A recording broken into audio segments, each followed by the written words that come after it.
12월 22일 화요일, 오늘 우리에게 주신 하나님의 말씀은 열왕기하 9장 1절부터 10절까지 말씀입니다. 구약성경 575쪽 열왕기하 9장 1절부터 10절까지 말씀입니다. 함께 읽겠습니다. 선지자 엘리사가 선지자의 제자 중 하나를 불러 이르되 너는 허리를 동이고 이 기름병을 손에 가지고 길르앗 라못으로 가라. 거기에 이르거든 님시의 손자 여호사밧의 아들 예후를 찾아 들어가서 그의 형제 중에서 일어나게 하고 그를 데리고 골방으로 들어가 기름병을 가지고 그의 머리에 부으며 이르기를 여호와의 말씀이 내가 네게 기름을 부어 이스라엘 왕으로 삼노라 하셨느니라 하고 곧 문을 열고 도망하되 지체하지 말지니라 하니 그 청년 곧 그 선지자의 청년이 길르앗 라못으로 가니라. 그가 이르러 보니 군대 장관들이 앉아 있는지라. 소년이 이르되 장관이여 내가 당신에게 할 말이 있나이다. 예후가 이르되 우리 모든 사람 중에 누구에게 하려느냐 하니 이르되 장관이여 당신에게니이다 하는지라. 예후가 일어나 집으로 들어가니 청년이 그의 머리에 기름을 부으며 그에게 이르되 이스라엘 하나님 여호와의 말씀이 내가 내게 기름을 부어 여호와의 백성 곧 이스라엘의 왕으로 삼노니 너는 네 주 아합의 집을 치라. 내가 나의 종 곧 선지자들의 피와 여호와의 종들의 피를 이세벨에게 갚아주리라. 아합의 온 집이 멸망하리니 이스라엘 중에 매인자나 노인자나 아합에게 속한 모든 남자는 내가 다 멸절하되 아합의 집을 느밧의 아들 여로보암의 집과 같게 하며 또 아히야의 아들 바하사의 집과 같게 할지라. 이스라엘 지방에서 개들이 이세벨을 먹으리니 그를 장사할 사람이 없으리라 하셨느니라 하고 곧 문을 열고 도망하니라. 아멘. 이 말씀 하나님 말씀입니다. 오늘도 말씀으로 하루를 시작하는 여러분을 축복합니다. 건강한 하루 되시고 매 순간순간마다 하나님께서 동행해 주시고 함께 하시는 그 은혜를 충분히 누리는, 또 고백하는, 찬양하는 이 하루가 되기를 주님의 이름으로 축원합니다. 김진환 성도 발인 예배가 6시에 있습니다. 영상을 보는 여러분들은 이미 시간이 지난 뒤에 영상을 보겠는데요.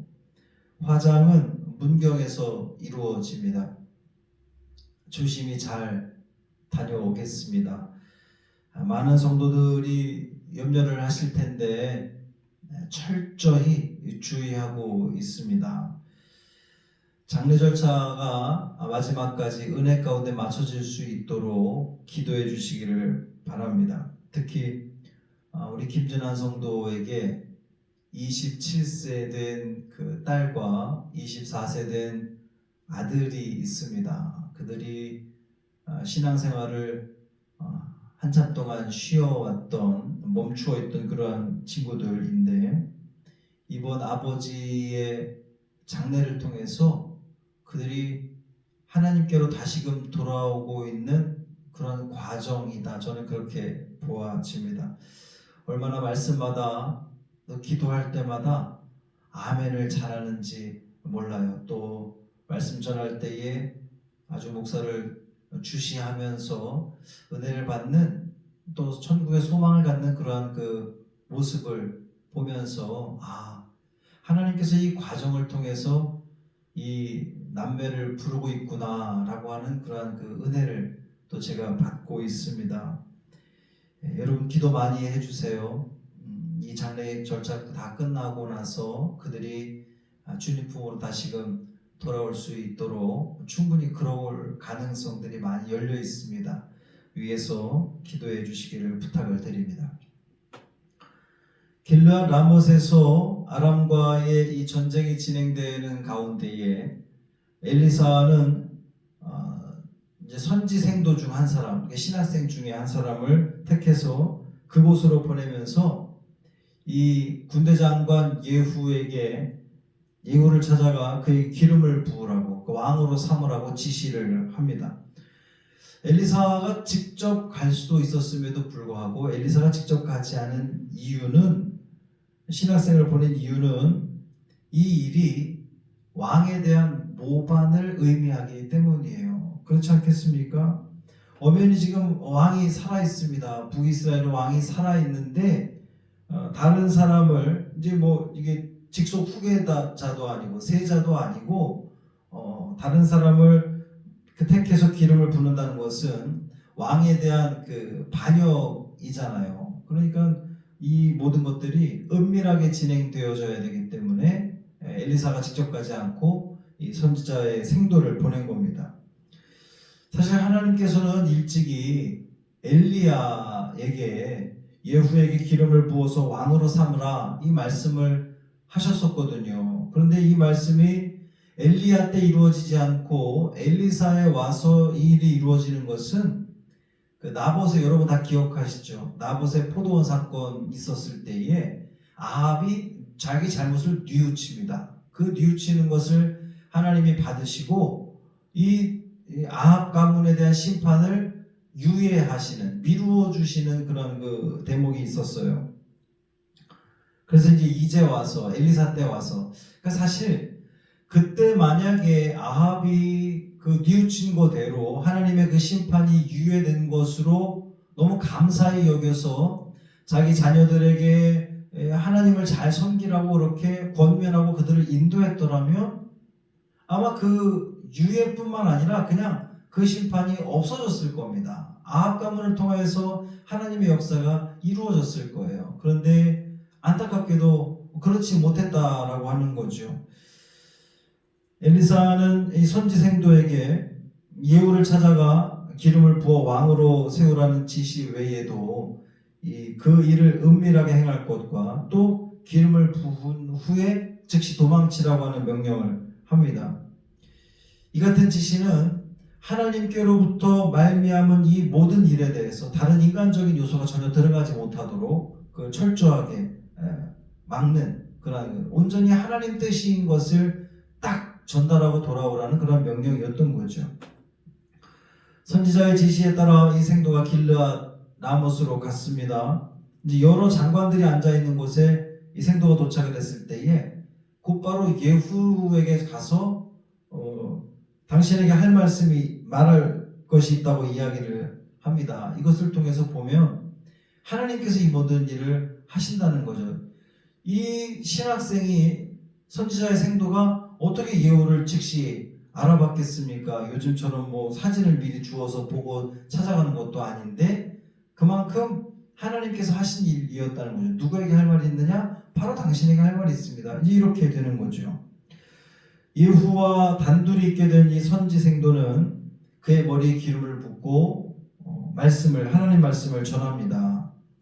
이스라엘 왕으로 삼으시겠다는 하나님 말씀을 전했어요.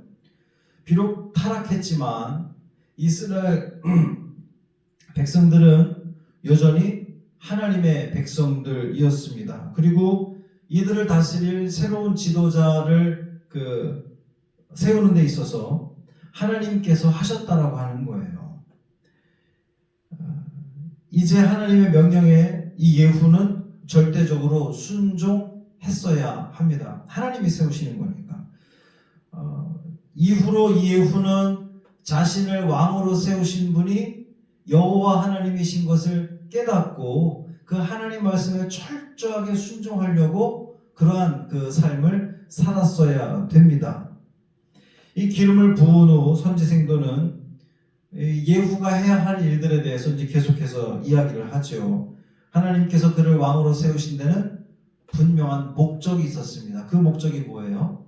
아합 가문을 심판하라는 말씀이었습니다. 이제 예후가 새로운 왕으로서 특별한 그 사명을 수행해야 되는데 하나님의 심판, 아합 가문에 대한 하나님의 심판을 이 예후가 실행하도록, 그것이 예후의 사명이었던 거죠.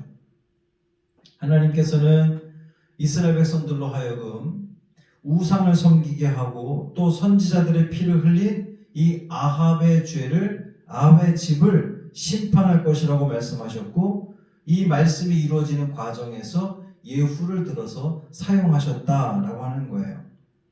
특별히 내일 말씀에서 보겠지만 아합의 아내 이세벨의 이 비참한 최후가 아주 구체적으로 언급이 되는데, 그것은 그녀가 이스라엘의 우상 숭배를 대표하는 그런 상징적인 인물이기도 하고, 또 이스라엘로 하여금 바알을 섬기게끔 하고 이스라엘 모든 백성들이 하나님을 섬기지 못하도록 그렇게 막았던, 또 선자들의 피를 흘렸던 그 일들에 대한 하나님의 심판이었다고 하는 거예요. 시체가 매장되지 못하고 개들에게 먹힌다는 것은 가장 수치스러운 그런 죽음입니다. 그 죄악에 대한 하나님의 진노가 아주 크다라고 하는 것을 보여주는 그런 내용이에요. 주목할 것은 이 아합의 가족뿐 아니라 아합의 집안에 속한 모든 자, 즉 후손들이나 심지어 종들까지도 완전히 멸절될 것이라고 하나님은 선포하신 겁니다. 그들은 단지 세상에서 멸절될 뿐만 아니라 하나님과 영원히 분리되는 거예요. 이제 이 아합 집은 여로보암이나 바아스의 집처럼 그렇게 멸망하는 그러한 그 과정을 겪게 된다라고 하는 겁니다. 예후가 이 하나님의 심판을 행해야 할 사명을 부여받은 거죠. 하나님께서 예후를 이스라엘의 왕으로 세우시면서 주신 사명은 사실은 그 예후에게도 일종의 경고가 주어진 거예요. 만일 이 예후가 그들처럼, 이 아합 집안의 식구들처럼 악한 길로 행하면 하나님께서는 아합 집을 심판했던 것처럼 이 예후를 심판할 겁니다. 반면 만약에 이 예후가 그 길을 따라가지 않고 하나님의 이 경고, 하나님께서 하시는 일들을 보면서 저 일이 나에게도 이루어질 수 있겠구나, 내가 하나님 온전히 섬기지 않으면, 하나님 뜻대로 살아가지 않으면 아합 집을 심판하는 것처럼 나에게도 그런 심판이 올 수도 있구나 라고 하는 경고의 메시지로 받아들였어야 합니다. 그런데 안타깝게도 나중에 말씀에서 보겠지만 예후는 이 모든 일들에 대해서 자신에 대한 경고로 받아들이지 않았어요. 그저 아합에 대한 일로만 생각했던 겁니다. 이 예후는 아합 집을 멸하라는 그 말씀에는 순종했지만, 그래서 자기가 왕이 되었지만 그 말씀을 자기 자신에게는 적용시키지 못한 그러한 그 우를 범했다라고 하는 거예요. 결국 같은 운명에 처해지게 됩니다. 오늘 말씀을 통해서 우리는 확인하게 됩니다. 하나님께서는 이 인간의 역사들에 대해서 방관하시는 분이 아니라 친히 역사의 고삐를 붙들고 계신 분이라는 사실입니다. 왕을 세우고 나라의 흥망성쇠를 결정하는 분이 우리 하나님이시라는 거예요. 이 세상의 모든 역사들이 다 하나님의 섭리 아래 있다라고 하는 거예요.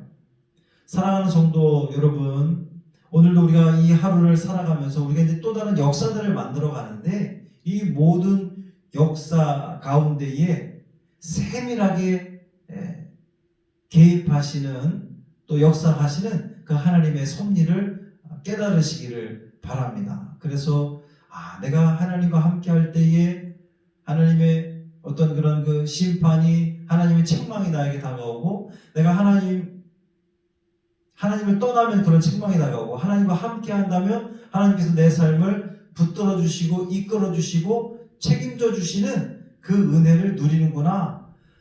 너무나 단순한 진리이잖아요.